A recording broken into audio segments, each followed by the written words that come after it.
اعوذ باللہ من الشیطان الرجیم، بسم اللہ الرحمن الرحیم۔ روزوں کے مسائل کے اندر آج ہم دیکھیں گے کہ جو قضا روزے ہوتے ہیں ان کو دیکھیں گے۔ فرض روزے کی قضا آئندہ رمضان سے پہلے کسی وقت بھی ادا کی جا سکتی ہے۔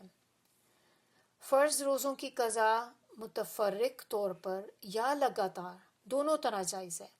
اب آپ کے اوپر ڈیپینڈ کرتا ہے، اگر آپ چاہتے ہیں کہ آپ ان کو لگاتار رکھ لیں کنٹینیوسلی تو آپ وہ بھی کر سکتے ہیں، اور اگر آپ چاہتے ہیں کہ آپ کو ایک ایک کر کے رکھیں، ایک آپ نے آج رکھ لیا، ایک آپ نے دوسرے دن رکھ لیا، یہ بھی کر سکتے ہیں۔ اور آپ ایسے بھی کر سکتے ہیں کہ لائک آپ ایوری منڈے کا اور تھرسڈے کا روزہ رکھ لیں، تو یہ آپ کے اوپر ہے۔ اب اس میں کوئی قید نہیں ہے۔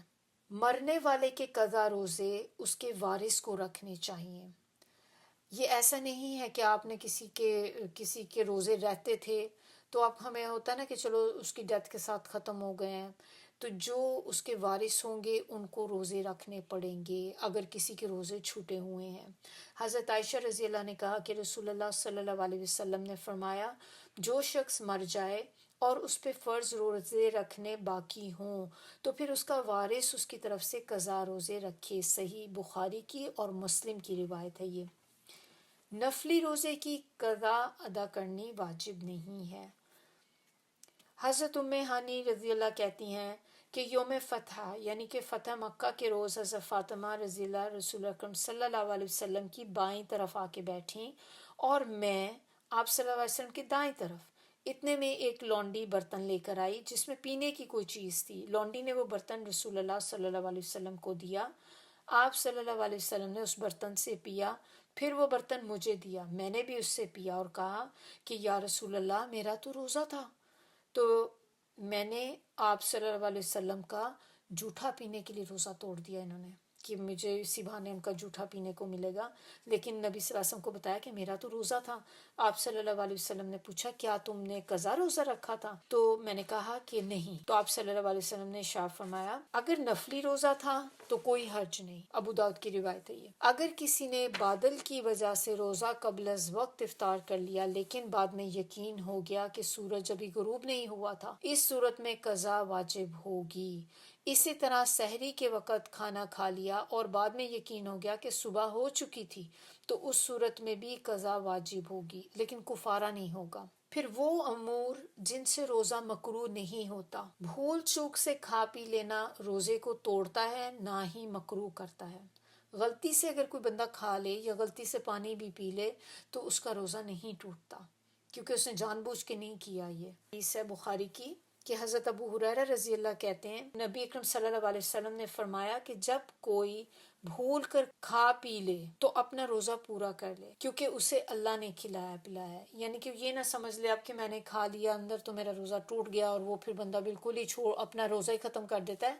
آپ کو روزہ توڑنے کی ضرورت نہیں ہے۔ غلطی سے اگر آپ نے کوئی چیز کھا لی ہے تو آپ یہی سمجھے کہ اللہ نے آپ کو کھلائی ہے یہ چیز یا پلائی ہے اگر آپ نے پیا ہے تو۔ اور پھر مسواک کرنے سے روزہ جو ہے وہ مکروہ نہیں ہوتا۔ گرمی کی شدت سے روزے دار سر میں پانی بہا سکتا ہے، اس سے روزہ مکروہ نہیں ہوتا۔ روزے کی حالت میں مزی خارج ہو یا احتلام ہو جائے تو روزہ ٹوٹتا ہے نہ ہی مکروہ ہوتا ہے۔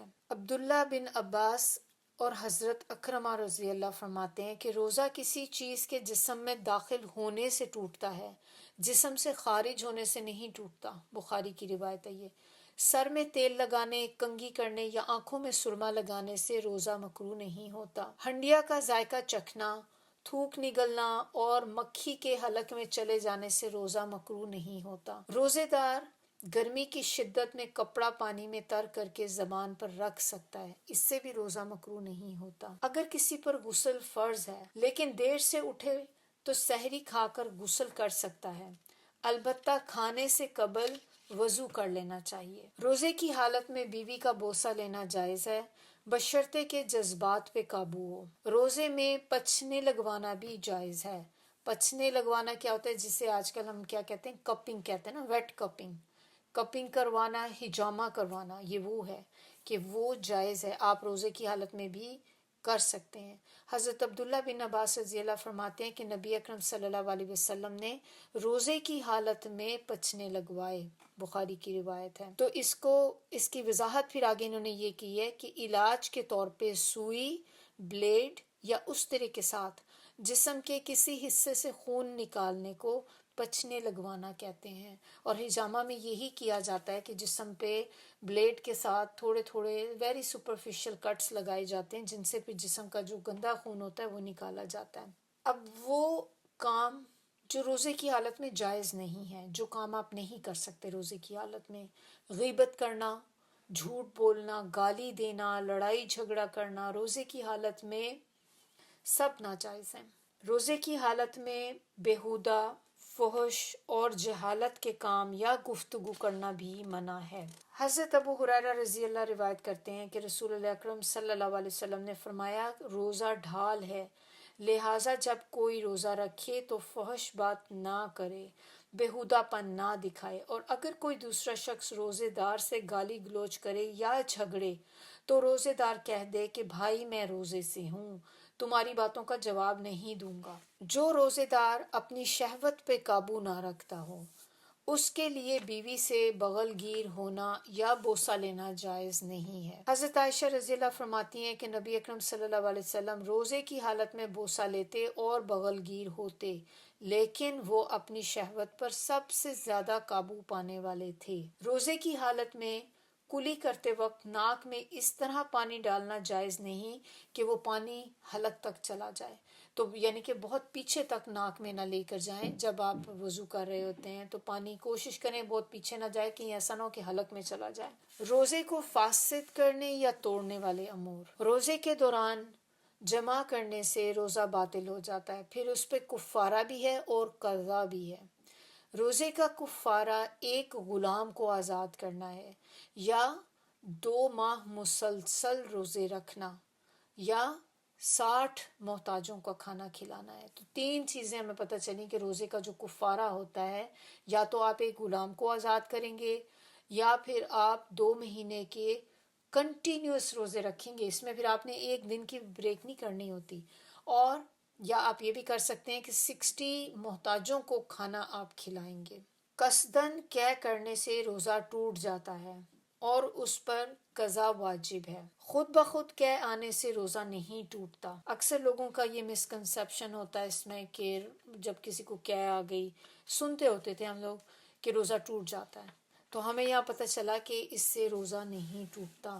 حضرت ابو ہریرہ کہتے ہیں کہ رسول اللہ صلی اللہ علیہ وسلم نے فرمایا، جس روزے دار کو خود بخود قے آئے اس پہ قضا نہیں ہے، البتہ جو روزے دار قصداً قے لائے وہ قضا روزہ رکھے۔ حیض یا نفاس شروع ہونے سے عورت کا روزہ ٹوٹ جاتا ہے، اس روزے کی قضا ہے، نماز کی قضا نہیں ہے، لیکن جو روزہ حیض یا نفاس کی وجہ سے ٹوٹے گا اس کی قضا رکھنی ہے، وہ روزے آپ کو پورے کرنے ہیں۔ نفلی روزے کی فضیلت، حضرت ابو سعید کہتے ہیں کہ میں نے رسول اللہ صلی اللہ علیہ وسلم کو فرماتے ہوئے سنا، جس نے اللہ کی راہ میں ایک دن کا روزہ رکھا، اللہ تعالیٰ اسے 70 سال کی مسافت کے برابر جہنم کی آگ سے دور کر دیں گے۔ ہر سال کے شوال کے 6 روزے رکھنے کا ثواب عمر بھر کے روزے رکھنے کے برابر ہے۔ باقاعدگی سے ایام بیت، وہ چاند کی 13، 14، 15 تاریخ کو کہتے ہیں، ان کے روزوں میں، ان 3 تاریخوں میں روزے رکھنے سے عمر بھر کے روزوں کا ثواب ملتا ہے۔ حضرت ابو قتادہ کہتے ہیں کہ رسول اللہ صلی اللہ علیہ وسلم نے فرمایا، ایک رمضان سے دوسرے رمضان کے درمیانی عرصے میں ہر ماہ 3 دن، جو یہ 13، 14، 15 ہے، اس کے روزے رکھنا عمر بھر روزے رکھنے کے برابر ہے۔ سفر میں نفلی روزہ رکھنا جائز ہے، رکھ سکتے ہیں۔ جہاد یا حج کے سفر میں روزہ رکھنے والے کو اللہ تعالیٰ 70 سال کی مسافت کے برابر جہنم سے دور کر دیتے ہیں۔ پیر کا اور جمعرات کا روزہ رکھنا رسول اللہ صلی اللہ علیہ وسلم کو پسند تھا۔ حضرت ابو ہریرہ کہتے ہیں کہ رسول اللہ صلی اللہ علیہ وسلم نے فرمایا، پیر اور جمعرات کو لوگوں کے اعمال اللہ کے سامنے پیش کیے جاتے ہیں، میں چاہتا ہوں کہ جب میرے اعمال اللہ کے ہاں پیش کیے جائیں تو میں اس وقت روزے سے ہوں۔ ترمذی کی روایت ہے۔ پھر یوم عرفہ کا، یوم عرفہ کیا ہوتا ہے؟ 9 ذوالحجہ، اس کا ایک روزہ ایک گزشتہ یعنی کہ ایک گزرا ہوا اور ایک آنے والا سال، 2 سالوں کے صغیرہ گناہوں کا کفارہ ہے۔ جبکہ یوم عاشورہ جو 10 محرم ہے، اس کا روزہ گزرے ہوئے ایک سال کے صغیرہ گناہوں کا کفارہ ہے۔ صرف 10 محرم کا روزہ رکھنا مکروہ ہے۔ رسول اکرم صلی اللہ علیہ وسلم شعبان کے مہینے میں باقی سب مہینوں سے زیادہ روزے رکھتے تھے۔ حضرت عائشہ کہتی ہیں میں نے رسول اللہ صلی اللہ علیہ وسلم کو رمضان کے علاوہ کسی مہینے کے پورے روزے رکھتے نہیں دیکھا، نہ ہی شعبان کے علاوہ کسی دوسرے مہینے میں کثرت سے روزے رکھتے دیکھا۔ بخاری مسلم کی روایت ہے۔ نفلی روزہ رکھنے میں ایک دن چھوڑ کر دوسرے دن روزہ رکھنے کا طریقہ سب سے افضل ہے۔ محرم کے مہینے میں روزے رکھنے کی فضیلت۔ حضرت ابو ہریرہ کہتے ہیں کہ رسول اللہ صلی اللہ علیہ وسلم نے فرمایا رمضان کے بعد سب سے افضل روزے محرم کے روزے ہیں جو اللہ کا مہینہ ہے، اور فرض نماز کے بعد سب سے افضل تہجد کی نماز ہے۔ پیر کے روزوں کی فضیلت۔ حضرت ابو قتادہ رضی اللہ کہتے ہیں کہ رسول اللہ صلی اللہ علیہ وسلم سے پیر کے روزوں کے بارے میں سوال کیا گیا تو آپ صلی اللہ علیہ وسلم نے فرمایا اس دن میں پیدا کیا گیا اور اسی دن مجھ پہ قرآن نازل ہونا شروع ہوا۔ مسلم کی روایت ہے یہ۔ ذی الحجہ کے پہلے 9 روزے رکھنا مستحب ہے۔ ہر ماہ کوئی سے 3 روزے رکھنا مستحب ہے۔ ہر ماہ کے پہلے پیر اور پہلی دونوں جمعرات کے روزے رکھنا بھی آپ صلی اللہ علیہ وسلم کا معمول تھا۔ نبی اکرم صلی اللہ علیہ وسلم کی کسی زوجہ محترمہ سے روایت ہے کہ رسول اللہ صلی اللہ علیہ وسلم ذی الحجہ کے پہلے 9 روزے اور یوم عاشورہ کا روزہ رکھا کرتے تھے، نیز ہر ماہ میں 3 روزے رکھا کرتے تھے، ایک روزہ ہر ماہ کے پہلے سوموار کو اور ہر ماہ کی پہلی 2 جمعرات کو۔ نفلی روزے کی نیت دن میں زوال سے پہلے کسی بھی وقت کی جا سکتی ہے بشرطے کہ کچھ کھایا پیا نہ ہو۔ نفلی روزے کی قضا واجب نہیں ہے۔ نفلی عبادت میں اعتدال اور میانہ روی افضل ہے۔ کچھ آپ نے یہ بھی سنا ہوگا جیسے سیام اربعین ہوتا ہے جس کو کہتے ہیں کہ 40 روزے، 40 روزوں کا چلہ کچھ لوگ کاٹتے ہیں۔ یہ جو چیز ہے یہ بھی سنت رسول صلی اللہ علیہ وسلم سے ثابت نہیں ہے۔ ممنوع اور مکروہ روزے۔ عید الفطر اور عید الاضحیٰ ان کے روزے رکھنا منع ہے، یعنی کہ عید کے دن میں آپ روزہ نہیں رکھ سکتے۔ صرف جمعے کے دن کا روزہ رکھنا بھی مکروہ ہے۔ اگر آپ کو جمعے کے دن کا روزہ رکھنا ہے تو پھر آپ اس کے ساتھ یا ایک دن آگے یا ایک دن پیچھے ملا لیں۔ اگر کوئی شخص اپنے معمول کے مطابق جمعے کا روزہ رکھے تو جائز ہے۔ مثلاً اگر کوئی شخص ہر دوسرے یا تیسرے دن روزے رکھنے کا عادی ہے اور کسی دن جمعے کا روزہ آ جاتا ہے تو پھر وہ جائز ہے۔ شام کے وقت روزہ افطار نہ کرنا اور کچھ کھائے پیے بغیر اگلا روزہ شروع کر دینا مکروہ ہے۔ بعض لوگ ایسے بھی کیا کرتے تھے پہلے کہ وہ کچھ نہ کھائے پیے بغیر اگلا روزہ شروع کر دیتے تھے، ایسی چیز مکروہ ہے۔ رمضان شروع ہونے سے پہلے استقبال کے طور پہ روزے رکھنا منع ہے۔ اگر کوئی شخص اپنے گزشتہ معمول کے مطابق روزے رکھتا چلا آ رہا ہے اور وہ دن اتفاقاً رمضان سے 1 یا 2 روز پہلے آ گیا تو پھر کوئی حرج نہیں ہے۔ مسلسل روزے رکھنا منع ہے۔ اس کے بارے میں جو حدیث ہے ہمارے پاس کہ حضرت عبداللہ بن عمر فرماتے ہیں کہ رسول اللہ صلی اللہ علیہ وسلم نے مجھے فرمایا اے عبداللہ مجھے خبر ملی ہے کہ تم ہمیشہ دن کو روزہ رکھتے ہو اور رات کو قیام کرتے ہو۔ تو میں نے عرض کیا کہ ہاں رسول اللہ میں ایسا ہی کرتا ہوں، جس پہ آپ صلی اللہ علیہ وسلم نے فرمایا ایسا مت کرو، روزہ رکھو بھی اور ترک بھی کرو، رات کو قیام بھی کرو اور آرام بھی کرو، تمہارے جسم کا تم پر حق ہے اور تمہاری آنکھ کا تم پہ حق ہے، تمہاری بیوی کا تم پہ حق ہے، تمہارے مہمان کا تم پہ حق ہے، جس نے مسلسل روزے رکھے اس کا کوئی روزہ نہیں۔ ایام تشریق یعنی کہ 11، 12 اور 13 ذوالحجہ ان کے روزے رکھنا منع ہے، البتہ جو حاجی قربانی نہ دے سکے وہ منی میں ایام تشریق کے روزے رکھ سکتا ہے۔ حاجی کو عرفات میں 9 ذوالحجہ یعنی کہ یوم عرفہ کے دن کا روزہ رکھنا منع ہے۔ نصف شعبان کے بعد روزے نہیں رکھنے چاہیے۔ حضرت ابو ہریرہ کہتے ہیں کہ رسول اللہ علیہ وسلم نے فرمایا کہ جب نصف شعبان باقی رہ جائے، یعنی کہ رمضان سے 15 دن پہلے، تو نفلی روزے نہ رکھو۔ عورت کا اپنے شوہر کی اجازت کے بغیر نفلی روزہ رکھنا منع ہے۔ حضرت ابو ہریرہ سے روایت ہے کہ رسول اللہ صلی اللہ علیہ وسلم نے فرمایا، کوئی عورت اپنے شوہر کی موجودگی میں اس کی اجازت کے بغیر سوائے رمضان کے روزوں کے نفلی روزہ نہ رکھے۔ صرف عاشوراء یعنی کہ 10ویں محرم کا روزہ رکھنا مکروہ ہے۔ 9 اور 10 محرم یا 10 اور 11 محرم 2 دن کے روزے رکھنے چاہیے۔ پھر اسی طرح صرف ہفتے کے دن کا روزہ رکھنا وہ بھی مکروہ ہے۔ خالی ہفتے کے دن بھی، جیسے کچھ لوگ ہوتے ہیں نا، کسی نے صرف جمعے کو رکھ لیا، کسی نے صرف ہفتے کو رکھ لیا، یہ مکروہ چیزیں، یہ نہیں کر سکتے۔ اعتکاف کے مسائل۔ اعتکاف سنت موقدہ کفایہ ہے اور اس کی مدت 10 دن ہے۔ ہر مسلمان کو رمضان المبارک میں کم از کم 1 مرتبہ قرآن پاک کی تلاوت کرنی چاہیے۔ اعتکاف کے لیے فجر کی نماز کے بعد اعتکاف کی جگہ بیٹھنا مسنون ہے۔